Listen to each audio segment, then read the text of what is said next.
Hey everyone, Mr. Happy here, and in this video we're going to be taking a look at Monk in Final Fantasy XIV's latest expansion, Stormblood. Now this is Monk as it's currently balanced in patch 4.0 before any sort of changes have been made in Stormblood, so if changes do happen, those will be included in a full guide I'll be doing in the coming weeks after I kind of get my hands on Monk inside of Savage a little bit. So in this video, I'm going to be rambling on a little bit about some of the new abilities, but first I want to cover my Monk opener. I know that's part of the title, and I know that's probably the part of the video people care about more. So Monk's opener has only had some minor changes in terms of your global cooldown usage, whereas your off-global cooldown usage has changed quite a bit. Mostly because Forbidden Chakra has gone up in priority a lot more, and you have the new powerful abilities in Riddle of Earth and Brotherhood. So, I'd like to point out Brotherhood's completely worthless in your opener on a dummy, but I'm still going to do it for the sake of this video. Of course, you're going to want to start with 5 chakra stacks, and you're going to want to start in Coerl stance. It is definitely the most important thing to do. Not only is Demolish, the first GCD we're going to do, your highest potency GCD, but on top of that, Grease Lightning is 10% damage dealt and 5% haste, including your auto attacks, which is going to play into some very important points when we talk about Riddle of Fire later. So I'm going to list what the opener is, and I'm going to put it on the screen right now, but I will also include it in the in the document in the description of the video. So our opener is going to be this. We're going to have Demolish, then Perfect Balance, then Snap Punch, Diversion, if you're cross-rolling it, Dragon Kick, Riddle of Fire, Twin Snakes, Infusion of Strength, True Strike, Perfect Balance ends. Then you have Internal Release and Forbidden Chakra. You can double weave thanks to Riddle of Fire. Then Bootshine, then Brotherhood plus Elixir Field, then into True Strike, then Howling Fist and Steel Peak, into Demolish, and then into a Shoulder Tackle if you didn't use it at the opening of the fight. So first I'm going to show this to you, and then we're going to talk about some of the reasoning behind some of the changes to the 3.0 rotation, as well as the use of Riddle of Fire, Infusions, which you may not even know about yet, as well as Brotherhood. So I'm going to perform it real quick on this striking dummy right here. So let's just get into it. You might hear a little bit of clicking.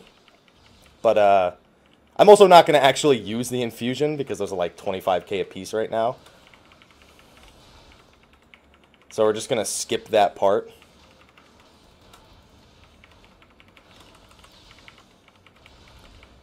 And that's it. It flows super easy. Now, one thing while I'm still hitting this dummy, one of the big things about Riddle of Fire and Demolish is that you end up having to clip the next Demolish super early. You're going to see me clip it right here at about 5, almost getting to the 4-second mark. And again, we'll talk about that in a little bit, but I just wanted to finish that off. Let me just Tornado Kick this thing.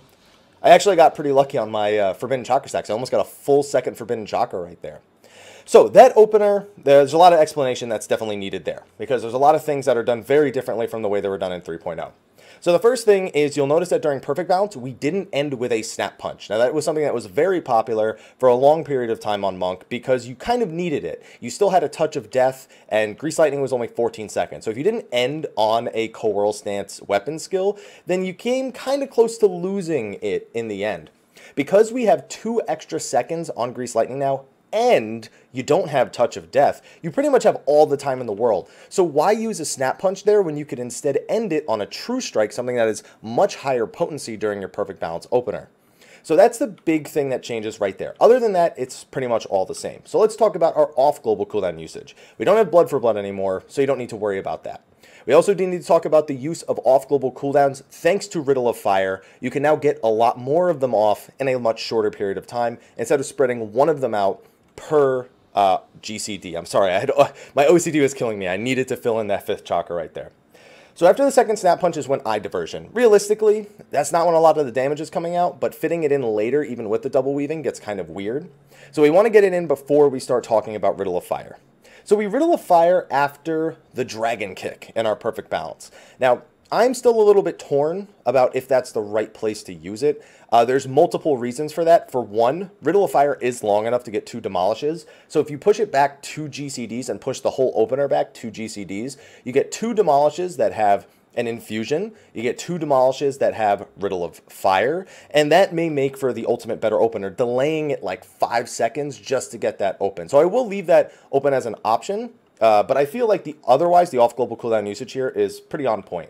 So Infusions of Strength are the new potions. So when I talk about them in guides, I'm going to be referring to them as infusions. If you didn't know, an infusion of strength is pretty easy to make for alchemists, and it has slightly less strength than a supermax potion. However, it lasts twice the duration, so 137 strength for 30 seconds, as opposed to, I think it's 154 strength for 15 seconds. Infusions are insanely powerful. So if you're going to be doing hardcore raiding, or you're testing your parses on a striking dummy or something like that, these are going to give you a huge boost in power. They also line up pretty well with your Brotherhood and your Riddle of Fire as you go later into the fight, because of that 4.5 minute cooldown. So, Riddle of Fire we covered. And the big thing with Riddle of Fire is the way it affects your global cooldown. Because Grease Lightning reduces your GCD by 15 seconds, and then Riddle of Fire increases it by 15 seconds, a lot of people tend to think they cancel each other out. But you can see I have 2.38 as my GCD right here. So real quick, I'm just going to perfect bounce, and I'm just going to hit it 3 times so you can see my GCD. So my GCD with 3 stacks of Grease Lightning is 2.02. Now, the way Riddle of Fire is applied is that it applies based on what it's reduced to. So the 15% is going to apply to the 2.02, not the 2.38 GCD that I had before. So when I use Riddle of Fire, it jumps back up to 2.33. So it's still slightly lower than it was before. Another important thing that I've heard pretty much no monks talking about with Riddle of Fire is that it only increases your weapon skill recast time. Now, for those who don't know, Grease Lightning isn't just weapon skill recast, it also increases the speed of your auto attacks. Riddle of Fire does not decrease the speed at which your auto attacks take place. I don't know why I'm still hitting this dummy. So it also has that added power of the 30% bonus damage to your auto attacks. And with an infusion, I have gotten close to 6k direct crit autos, and it feels really, really good. So another point of power with Riddle of Fire that I don't ever hear people talking about. The biggest point, though, is that it makes double weaving much simpler on Monk, which means you can front load your damage a lot faster once you've gotten Riddle of Fire open. Another big thing is, on the next GCD, it makes it so you don't clip your GCD with infusions. Another really big point that I keep hitting the striking dummy with. So there's a lot of things to talk about, a lot of little things that I feel like I haven't been able to talk about with Monk in 3.0. So after you get through Perfect Balance, your goal is to set up Brotherhood. As long as you're going to have 100% uptime, and the people around you, specifically the physical weapon skill users, are going to have 100% uptime around you, you're going to then do Internal Release into Forbidden Chakra. So the main reason why I do this combination first, I was originally pairing Riddle of Fire and Brotherhood within the same off GCD and then using Forbidden Chakra afterwards. What doing this does is, for one, it makes the first Forbidden Chakra fully buffed. You have the 30% crit buff, you have the Riddle of Fire buff, you have your infusion, you have all of your personal buffs up between Grease Lightning, Dragon Kick, and Twin Snakes, so it's your first fully buffed action. On top of that, the very next weapon skill after Forbidden Chakra has a chance to proc a chakra stack. As soon as you get rid of that, having the 30% bonus crit on that very next weapon skill is just increasing your odds of immediately working towards your next Forbidden Chakra thanks to one of the passives we'll talk about later. After that, you want to get Brotherhood used immediately. You don't want to be sitting without chakra stacks in your opener when you still have Brotherhood available, and you want Riddle of Fire and Brotherhood to be within 5 seconds of each other for when you use them later in the fight. We also start mixing in our other off GCDs, so then you have Elixir Field, you have Howling Fist, you have Steel Peak, and finally you have your Fire Tackle if you are, if you didn't use it at the very start of the fight in order to get into range or something like that. So like I said, those are the reasons for why I want to do that. Also, if you get 5 stacks of Forbidden Chakra or 5 stacks of Meditation, make sure to use that Forbidden Chakra immediately, especially if Brotherhood is still open. If you don't, every second you're sitting at 5 chakra stacks while you have Brotherhood up is a potentially wasted stack. That especially includes your own weapon skills, which, if they crit, have a 50% chance of giving you a stack as well. And you really want to maximize your uptime. That is the key to monks in 4.0 currently, is to maximize how many opportunities you have to generate chakra stacks. Anytime you have downtime, you need to be using meditation. Anytime, well, we'll go over that in more detail later. But anyway, that's the opener. That's the reason behind the opener. And of course, if you have a ninja, you need to do a lot of those off GCDs sooner. So push them ahead 1 GCD. If you don't have one and you need to delay your opener, or if it just ends up working out mathematically better to delay your opener another 2 GCDs, then I would do that as well. I would Riddle of Fire a little bit later and just move into those rotations a little bit later. So that's your opener. After your opener, it's pretty simple. Dragon Kick every 2 Oppo Oppo stance, Twin Snakes every 2 Raptor stance, and Demolish every 3rd Coral stance. Anytime you get Forbidden Chakra, use it, expect to use it. Unless you get it right before Riddle of Fire, you might want to hold on to it for a few seconds just in case. But you'll be pairing Riddle of Fire and Brotherhood together as their 90-second cooldowns. Longer GCDs synergize as well with filling in those Forbidden Chakras. Internal Release you'll be using on cooldown. It'll line up with every other Riddle of Fire and Brotherhood. And then, of course, your Strength Infusion every 4.5 minutes is going to line up with them as well. So, other than that, I know there's going to be other questions regarding Monk before I get into my thoughts. Stat priorities, we don't know yet. Critical hit rate is assumed to be something that's valuable because of deep meditation. Other stats are up in the air, though. I don't have the answer to this as of making this video. I mean, skill speed increases your auto attack damage. It doesn't increase the speed, by the way. It just increases the damage of your auto attacks, which was kind of weird. Direct hit's been scaling well for a lot of people, and I've heard decent things about determination. So I'm going to wait for the people who are really good at getting those stat weights. I'll wait for them. I'll convey that information to you. Won't claim myself to be an expert on it.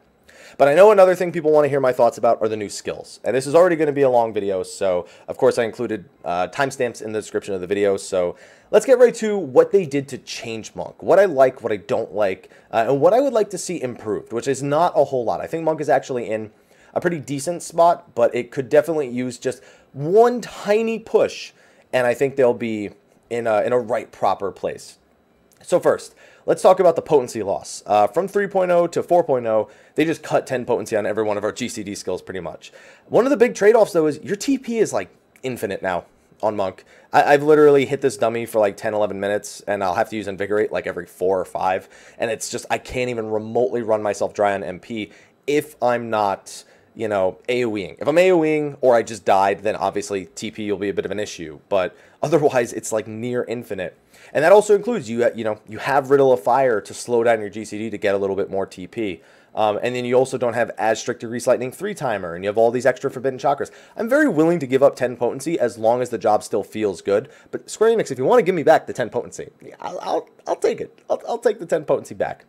Riddle of Earth, another huge point of contention when it comes to whether or not people like it or not. So here's my thought. I see a lot of monks complaining about Riddle of Earth because it invalidates Tornado Kick more than it did before. Because Tornado Kick is already a super niche skill. And it was very clear, if you're going to lose Grease Lightning stacks, use Tornado Kick. The thing is, the times you lose Grease Lightning stacks is now less than it was before. So Tornado Kick is not so much less useful as it is more niche. I always like the idea that Monk's rotation hasn't really changed. You know, the flow of the job, it feels like they just got it right in 2.0. And at this point, it's when Monks ask for something, the next expansion, they pretty much get it. You know, if they want easier Grease Lightning timers or they want raid utility, they just tell them that. You know, they want a way of quickly generating stacks that isn't just perfect bounce. That's what we got Change Form for. Instead of getting a ranged attack for Monk, we have Meditation stacks and Change Form, which is basically our can't hit the boss, better do something while I have that time available to me. There's just so many ways of trying to maximize having the 3 stacks and keeping your buffs and debuffs up. And it feels like Riddle of Earth just plays into that so well. You're a little bit tankier during Earth's Reply. You get to extend that Grease Lightning so you don't have to worry about dropping it as frequently and then building it back up. And that's really where Monk's strength is. Yes, Tornado Kick, you won't use it as much. That's just the bottom line. I can think of a couple of places in each fight at this point where maybe I've used it once or twice. And that's about it. But I don't have a problem with that. You know, it doesn't feel good as a Monk when you don't have 3 stacks. So I don't want to have to do that. And I know you could maybe change Tornado Kick to make it not do that, or to make it based on chakra stacks. Like, people have made plenty of suggestions. It just doesn't bother me. I don't think Tornado Kick needs any changing at all. It's there for exactly the situation that it fits in. And fine, good. If I get to keep my Grease Lightning stacks more, Riddle of Earth, I love it. It perpetuates my desire to do that. Riddle of Fire, once again, a buff that is under... You know, I realize I have notes written down, and I wrote that's a buff that's under a lot of fire. Let's just move on. So Riddle of Fire, almost, as we said earlier, completely negates the bonus weapon skill recast reduction of Grease Lightning. Not entirely, but we already covered that earlier. However, it's incredibly useful for all the same reason we mentioned earlier. It's a ton of bonus damage. It pairs really well with Brotherhood and the bonus Forbidden Chakras you're going to be getting. And on top of that, it lets you generate TP a little bit better, makes double weaving a little bit easier, makes using your infusions / potions a little bit smoother. It's powerful. That's the big thing. It is a big, powerful ability, and I'm glad they gave us something to replace Blood for Blood, which, by the way, I definitely would prefer this over Blood for Blood just because of how well it pairs with our auto attack DPS, which is being enhanced by Grease Lightning. Doesn't completely negate Grease Lightning's effects. It just adds on more. Think about it. You get 30% bonus damage from Grease Lightning. You get another 10% from Twin Stakes. You get another 5% from Fist of Fire. You get the 10% blunt resistance from Dragon Kick. You then get another 30% on Riddle of Fire. It just all keeps stacking up, and then imagine you get a balance. It's just so much bonus damage at these low potencies. It doesn't feel like this is a 170 potency attack when it hits for as hard as it does under effects like Riddle of Fire. So now let's get into the ones I'm less excited about. Tackle Mastery. Tackle Mastery is a passive, but it changes the way that your tackles work. So basically, depending on which stance you're in, Fist of Fire, Wind, or Earth, it changes what your tackle does. If you're under Fist of Fire, it just increases the damage dealt, which is going to be the one you use 99% of the time. Fist of Wind allows you to immediately proc a second tackle. It does half the damage per tackle, but together, both the Fist of Wind tackles do a combined potency that equals Fist of Fire. It's just you're going to be missing the 5% bonus damage. I've found maybe 1 or 2 good uses for that. Lakshmi's ad phase, when you're trying to really quickly kill them, is like the only time I've realistically said, you know what, Wind Tackle would be okay here. And then the Fist of Earth knockback, I've yet to find a situation. In fact, I've used it by accident and knocked enemies back that I didn't mean to, and then people get annoyed at me. So, I don't know. I would have preferred something like the Shikuchi passive that ninjas got, where every time they use Raiton, Shikuchi just resets. Maybe every time we switch stances for our fists, or maybe when we use Riddle of Earth or Riddle of Fire, it resets the cooldown. So if I'm running out of range and using Riddle of Earth, I will have the guaranteed shoulder tackle in, and then I can switch to Fire, and then I can shoulder tackle again. It adds a level of mastery and gives you more mobility if you really need it. So something like that would have been better. Honestly, don't even try fixing it. Just leave it as is. Just accept that it was not well implemented and move on. Maybe knockbacks end up being really useful in raids, but that remains to be seen.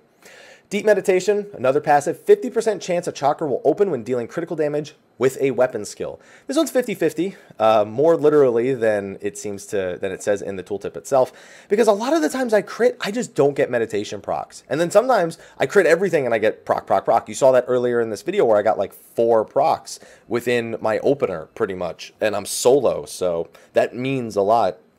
But I don't know, something just doesn't feel right about Deep Meditation a lot of the time. It feels like it should be having more impact than it does. Maybe if they, I don't know, some people have suggested making auto attacks proc Deep Meditation. Some people have suggested Boot Shine giving 100% since it's a 100% crit. Maybe make it 100% chance at a Deep Meditation. That way, 5 Boot Shines in, you're guaranteed to have another chakra, and then any other crit is just, icing on top of the cake. Either of those would be perfectly fine for me, but sometimes it feels good and sometimes it doesn't. So that's kind of like not a great feeling as a monk, especially when monk's always been so good at flowing. When you have something it either flows or it doesn't, and it's 50-50, it doesn't feel as thematically correct for monk.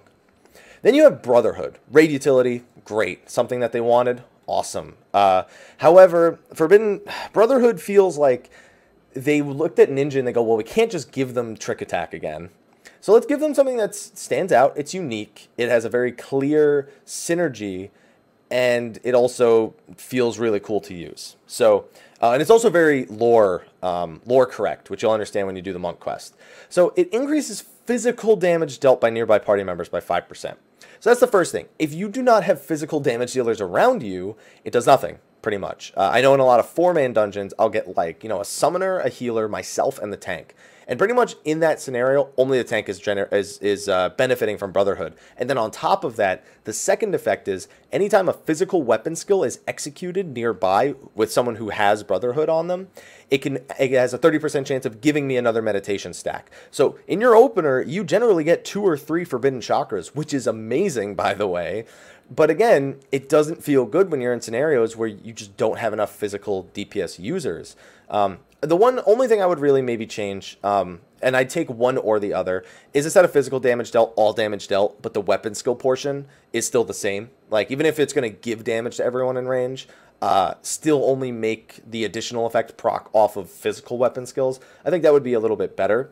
Or you keep it as physical, but let the monk have it, and let the monk also have a 30% chance of opening a chakra under Brotherhood. It especially feels weird when I'm doing things like, Stone Sky Sea, and I'm trying to see what, how I'm doing on that fight, and I basically have this cooldown that's utterly useless, and I still press it when I'm doing my opener because it's second nature, but it's worthless in a situation like hitting a dummy or practicing your dummy DPS or something like that. It's something you can only measure in an actual fight. And there's nothing wrong with that. It just doesn't feel as good for trying to understand how strong Monk actually is. And those are really the only things I would change. I don't need a massive overhaul for this job. I don't ever feel like I've needed it. I've loved this job since 2.0. I've wanted to play it so bad, and I just never get the chance to raid on it. So I'm glad to see that after all this time, they've just added layers on top of it to make sure that you can handle any situation that pops up. If a mob's going to disappear for 45 seconds, you won't get to hit anything. You very clearly know you're going to get 5 meditation stacks, and you just want to make sure that by the time they land, you're sitting in Coral Stance ready to use Demolish. If they're gone for 4 or 5 seconds, you know what? Just get some meditation stacks, because every time you're missing a GCD, you're basically missing a potential meditation stack. So get those meditation stacks. Like if I had to step away from this mob, like over here for some reason for like 3 seconds, bam, bam, and then go back in. I don't need to get to all 5 because this weapon skill, for all I know, could proc it. It didn't, and honestly, I probably won't proc it for the next however many minutes. Who knows? But, maybe I'll get lucky and this will do it. There you go. That was just for the video. I'm trying to do it one-handed, so that's why I ran away kind of weird. And, if they're gone for like 10 seconds, then, if you can take damage, then Earth's Reply, and then change the Coral, and then Meditation. Like, you've got all these different ways to handle the scenarios that maximizing your downtime is just as important as Monk as maximizing your uptime. You should not just be sitting there waiting for something to happen. You should be as proactive as possible about getting everything you need lined up, so when that boss becomes available again, you instantly have your strongest GCD and that Demolish ready. You have a Forbidden Chakra ready to go for whatever, cooldowns you have lined up for the start of that fight. You have the perfect balance ready to immediately regenerate your stacks. You have everything you need to maximize your uptime while you're maximizing your downtime, and that's what I like about Monk so much. So, could it use a few buffs?